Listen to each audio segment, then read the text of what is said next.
این است پیشوی مادر هنگام آب خوردن، مانند ببر در جنگل.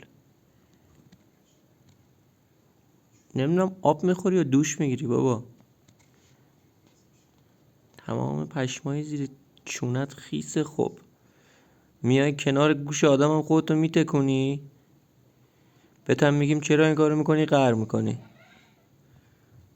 صدا هم میاد تعجب میکنی. خوبه والا.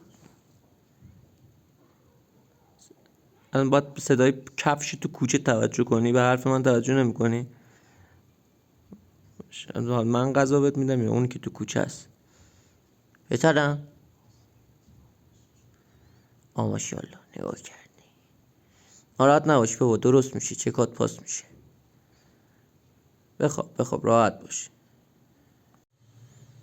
گربه ماست که به خلسه رفته است و از ما همچون برده کار میکشد.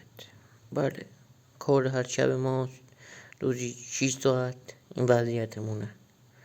خجالت هم نمیکشه. خجالت بکش گربه، خجالت بکش پیشو. پشمالو. پنبه، آقا